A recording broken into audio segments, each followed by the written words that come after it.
بہر رحمت بہر رحمت بہر رحمت بہر رحمت. پھر ہماری اس نشریات میں ہم آپ کو خوش آمدید کہتے ہیں. بریک سے پہلے ہم یقیناً بہت ہی خوبصورت آوازوں کی سماعت فرما رہے تھے، جہاں ہم بات کر رہے تھے کربلا کی جنت ہونے کی اور جنتوں سے بھی بلند ہونے کی کربلا کے، اور یقیناً یہی مرتبہ کربلا معلیٰ کو حاصل ہے. چلتے ہیں اپنے سوالات کی جانب. ہمارے آج کے دن کا چوتھا سوال آپ سے یہ تھا کہ امام حسن علیہ السلام کی روایت کے مطابق بادل سے زیادہ سخت چیز کیا ہے؟ تو پوری روایت کچھ اس طرح سے ہے کہ سب سے پہلے امام نے فرمایا کہ پتھر طاقتور ہے، اس کے اوپر جو ہے اس سے زیادہ طاقتور وہ لوہا ہے کہ جو پتھر کو توڑ دیتا ہے، پھر اس سے طاقتور اس سے قوی آگ ہے کہ جو لوہے کو پگھلا دیتی ہے، اور پھر اس سے قوی پانی کہ جو آگ کو بجھا دیتا ہے، پھر اس سے قوی بادل کہ جو پانی کو لے کر چلتا ہے، اور اس سے قوی ہوا کہ جو ہوا بادل کو چلاتی ہے اور بادل کو لے کے چلتی ہے، اور پھر اس سے قوی فرشتے کہ جس کے حکم پر بادل چلتے ہیں، اور پھر اس سے اوپر اس سے زیادہ قوی اس سے زیادہ طاقتور ملک الموت کہ جو ان تمام فرشتوں کی روح کو قبض کرے گا، اور خود ملک الموت سے طاقتور خود موت ہے کہ جو خود ملک الموت کو بھی آئے گی، اور سب سے بلند سب سے طاقتور سب سے قوی امر الہی پروردگار کا حکم کہ جس کے تحت موت نے ملک الموت کو آنا ہے. اور یقیناً اس طرح سے اس روایت کا تسلسل ہے. تو سوال کا سیدھا سیدھا جواب بنتا ہے کہ بادل سے زیادہ قوی جو ہے وہ ہوا ہے کہ جو ہوا بادل کو لے کر چلتی ہے. چلتے ہیں اپنے آج کے دن کے 5ویں سوال کی جانب. امام حسن علیہ السلام نے کس جنگ میں حصہ نہیں لیا؟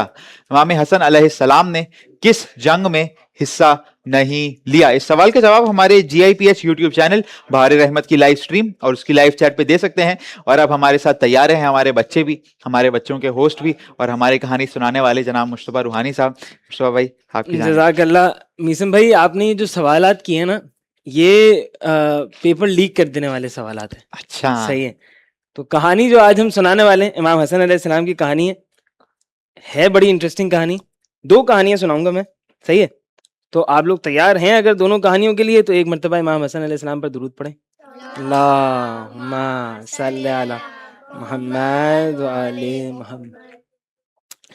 اچھا بھائی، پہلی کہانی کچھ ایسی ہے، یہ دوسری کہانی پہ تو ہم آئیں گے جن کو تھوڑا سا انہوں نے پیپر لیک کیا ہے. پہلی کہانی، مجھے کوئی یہ بتایا کہ آپ لوگ میں سے کسی نے کربلا کا سفر کیا ہے؟ اربعین پہ نجف سے کربلا کو پیدل چلا ہے؟ نہیں. ہاں کربلا گئے ہو لیکن پیدل نہیں چلے، لیکن پیدل چلتے ہوئے آپ نے دیکھا ہے. ابھی جو پیدل چلتے ہیں وہ 80 کلومیٹر کا راستہ ہوتا ہے. صحیح ہے.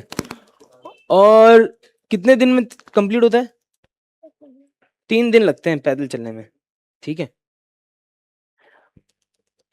امام حسن علیہ السلام نے اپنی زندگی میں 25 حج کیے تھے پیدل. پیدل کا مطلب پتہ ہے کیا ہے؟ مدینہ سے مکہ پیدل. مدینہ سے مکہ پیدل کتنا راستہ ہے پتہ ہے؟ نجف سے کربلا ہے 80 کلومیٹر، مدینہ سے مکہ ہے آلموسٹ 300 کلومیٹر. اور امام حسن علیہ السلام نے کتنے زندگی میں کتنے حج کیے؟ 25 حج پیدل کیے. اب ایک سفر کا واقعہ ہے. امام حسن علیہ السلام ایک مرتبہ مکہ سے واپس مدینہ آ رہے تھے حج کر کے، پیدل آ رہے تھے. اور پیدل جب حج سے واپس آ رہے تھے تو ہوا یہ کہ رستے میں امام حسن علیہ السلام کے پیروں میں ورم آ گیا. پیروں میں ورم آ جاتا ہے وہ جب بہت زیادہ چلتے ہیں. جو چلائے، اگر آپ لوگ کو بھی خدا توفیق دے انشاءاللہ، ہم سب کو سعادت نصیب ہو کہ ہم واپس امام حسین علیہ السلام کی زیارت کے لیے جائیں اور پیدل چل کے جو پیدل چلنے والوں کا ثواب ہے وہ حاصل کریں. تو جو پیدل چلتے ہیں نا، کبھی کبھار یہ ہوتا ہے کہ پیروں میں ورم آ جاتا ہے، چھالا ہو گیا، کوئی پیر سوج گیا، درد ہونا شروع ہو جاتا ہے پیر میں، اور پھر آپ چل نہیں پاتے. اب امام حسن علیہ السلام 25 حج پیدل کر چکے، اور اب پتہ نہیں کون سا حج ہے جس میں امام حسن واپس آ رہے ہیں اور پیروں میں ورم آ گیا. تو جو ساتھی ہیں امام کے، وہ امام سے کہنے لگے کہ ابن رسول اللہ، آپ کے پیروں میں ورم آ گیا، آپ پیدل چلتے تھے لیکن اس مرتبہ آپ پیدل نہیں چلیں، آپ گھوڑے پہ بیٹھ جائیں ہمارے ساتھ. امام نے فرمایا کہ نہیں، ابھی میں گھوڑے پہ نہیں بیٹھوں گا. آگے جا کے ایک حبشی آدمی کھڑا ہوا ہوگا رستے میں، اور وہ تیل بیچ رہا ہوگا. تیل مالش کا تیل بیچ رہا ہوگا, وہ تیل ہم لیں گے, میں اپنے پیروں پہ لگاؤں گا, میرا پیر صحیح ہو جائے گا. لوگ کہنے لگے کہ اپنا رسول اللہ یہاں پہ تو ہمارے حساب سے ہم تو ہر سال آتے ہیں, یہاں پر کوئی اب تیل بیچنے والا نہیں آنے والا, اب راستے میں آگے کوئی دکان نہیں آنے والی. امام حسن نے کہا نہیں آئے گی. اب امام حسن کو کون منع کر سکتا ہے, ٹھیک ہے بھائی چلیں.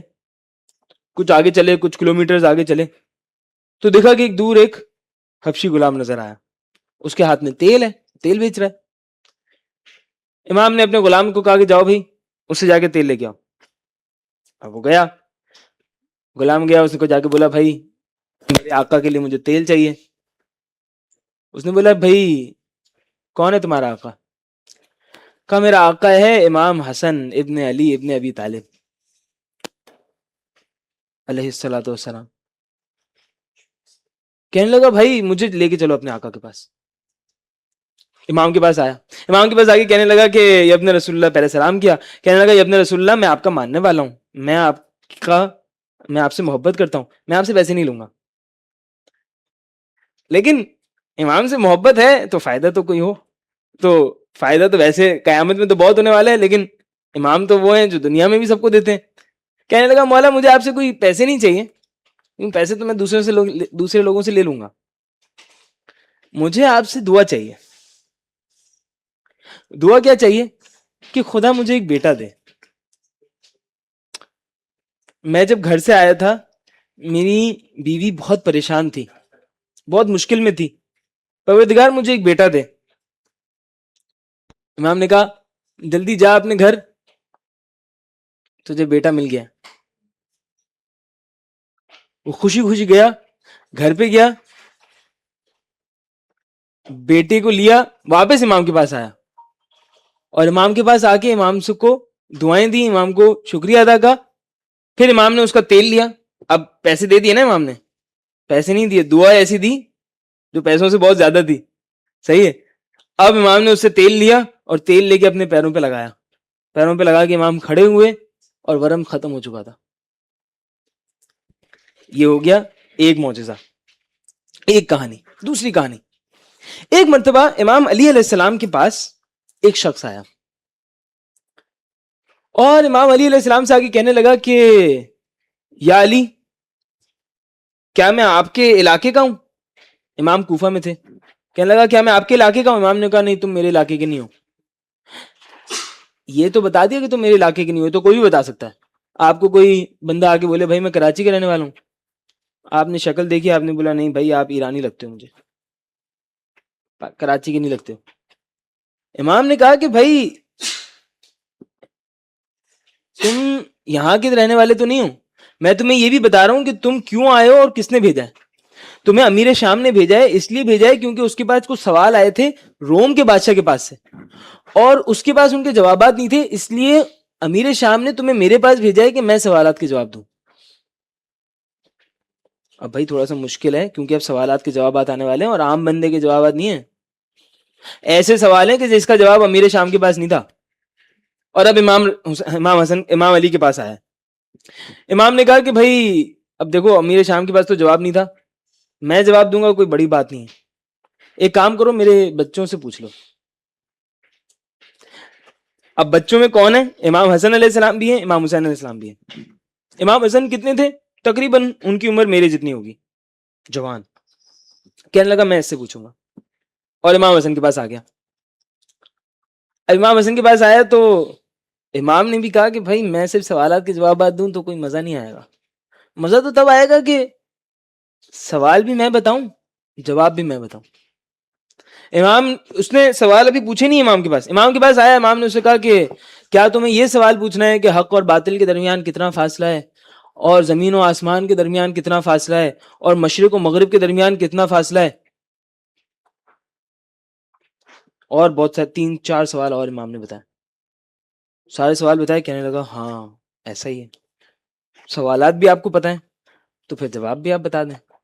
امام نے کہا بھائی دیکھو اب میں جواب دے رہا ہوں, لیکن اب یہ جو جوابات ہیں نا یہ تھوڑے سے مشکل ہیں, اس لیے آپ کو تھوڑا سا غور سے سننا پڑے گا سمجھنے کے لیے, ٹھیک ہے؟ مزہ آئے گا اگر سمجھ میں آ جائیں گے تو. امام نے پہلا جواب دیا, حق اور باطل کے درمیان کتنا فاصلہ ہے؟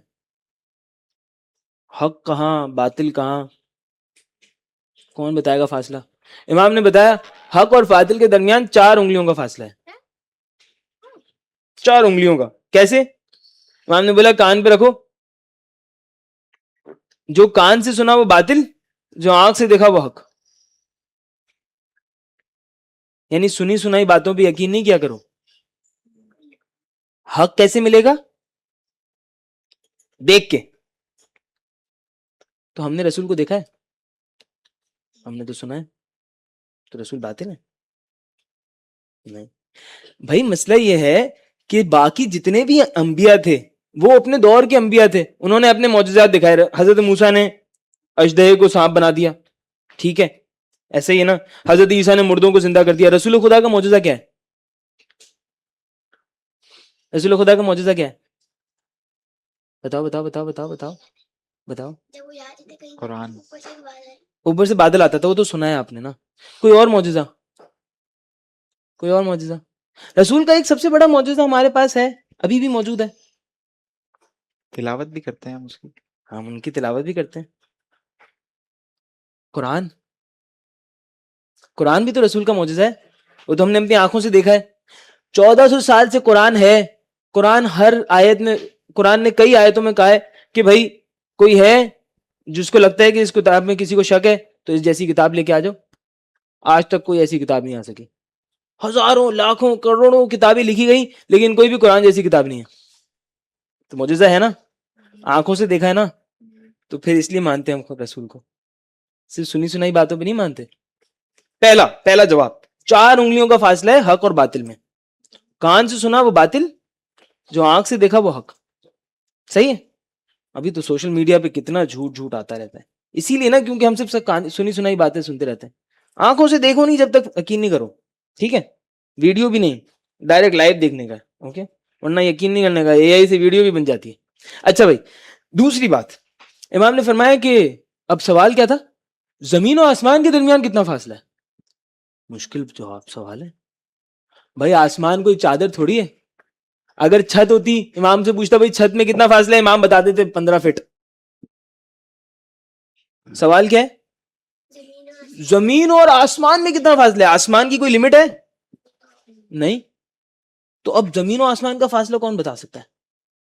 امام بول دیتے بھائی یہ تو کوئی فاصلہ ہی نہیں ہے, تو مزہ ہی نہیں آتا, جواب ہی نہیں ہوتا. امام نے کہا زمین و آسمان کا فاصلہ معاویہ تو نہیں بتا سکا, میں بتاتا ہوں. زمین و آسمان کا فاصلہ یہ ہے کہ مظلوم ایک دعا کرے آسمان پہ پہنچ جاتی ہے. جس کے اوپر ظلم ہو نا, جس کو کوئی تنگ کرے, ہم اہل بیت کے ماننے والوں کے اوپر بہت ظلم ہو رہا ہے نا, ہماری دعا آسمان میں یوں پہنچ جاتی ہے. پھر امام نے دوسرا جواب بھی دیا, یہ تو روحانی جواب ہے نا, اصل والا بھی جواب دیا جو دنیا میں سائنس جس جواب کو ایکسپٹ کرے. امام نے کہا بھائی زمین اور آسمان میں فاصلہ ہے ایک لائٹ کے اس کا ٹرپ کا. آسمان میں آپ نے ستارہ دیکھا, اس ستارے میں اور آپ میں کتنا فاصلہ ہے؟ جتنا لائٹ نے اس ستارے سے آپ تک آنے میں ٹائم لگایا, اتنا فاصلہ ہے اس ستارے تک. آپ نے آسمان دیکھا, جہاں تک آپ کو آسمان دکھ رہا ہے اس کا مطلب وہاں سے لائٹ آ رہی ہے. جہاں سے لائٹ آ رہی ہے, جتنی دیر لائٹ آنے میں لگائی اتنا دور آپ نے دیکھا. زمین و آسمان میں فاصلہ کتنا ہے؟ ایک لائٹ کی ٹرپ کا. ایک لائٹ نے ٹرپ کی, زمین و آسمان کا فاصلہ طے ہو گیا. تیسرا جواب, بس یہ آخری سوال, اب ٹائم تو ختم ہو گیا ہمارا, افطاری کا ٹائم آ گیا. تیسرا سوال, امام نے بولا بھائی مشرق اور مغرب میں کتنا فاصلہ ہے, ایسٹ اور ویسٹ میں کتنا فاصلہ ہے. تو بہت مشکل سوال ہے. زمین کے اوپر آپ چلیں, پوری گولائی چیک کریں زمین کی, زمین پورا سرکل بھی نہیں ہے. سائنس بڑی پریشان بھائی, زمین اور ایسٹ اور ویسٹ میں فاصلہ کیسے پتا چلے گا؟ ریڈیس ہے, سرکمفرنس ہے, مشکل ہے بھائی پتا کرنا. امام نے آسان طریقہ بتا دیا. امام نے بتایا ایسٹ اور ویسٹ میں اتنا فاصلہ ہے کہ سورج صبح شروع ہوتا ہے ایسٹ سے, ختم ہوتا ہے ویسٹ میں. آپ سورج کی اسپیڈ چیک کر لو اور ایک دن کا پورا ٹائم لگا لو, 12 گھنٹے لگا لو, آپ کو پتا چل جائے گا ایسٹ اور ویسٹ میں کتنا فاصلہ ہے. بھائی واہ, کیا کہیں, ریڈیل ویلوسٹی امام نے بتائی. واہ, ہے نا بھائی. تو سوالات کے جوابات دیے, سنو گے. پھر ایک سوال کا جواب جو میسم بھائی نے بتایا کہ اس نے بولا 10 چیزیں ایک کے اوپر ایک بھاری ہوں. پریشان ہو جائے بندہ کہ کیسے جواب دے گا. امام نے بولا بھائی پتھر ہے, پتھر کے اوپر لوہا ہے, لوہے کے اوپر آگ ہے, آگ کے اوپر پانی ہے, پانی کے اوپر بادل ہے, بادل کے اوپر ہوا ہے, ہوا کے اوپر ہوا کا فرشتہ ہے, ہوا کے فرشتے کے اوپر موت کا فرشتہ ہے, موت کے فرشتے کے اوپر موت ہے, موت کے اوپر خدا ہے. ایسے امام نے جواب دیا, سب سن ہو گئے. اور یہ اس بندے کو یقین ہو گیا کہ اگر علم ہے تو صرف اہل بیت کے پاس. اہل بیت پر, رسول خدا پر, ان کی آل پر درود پڑھیں. اللہم صلی علی محمد وآل محمد. بہر رحمت بہر رحمت بہر رحمت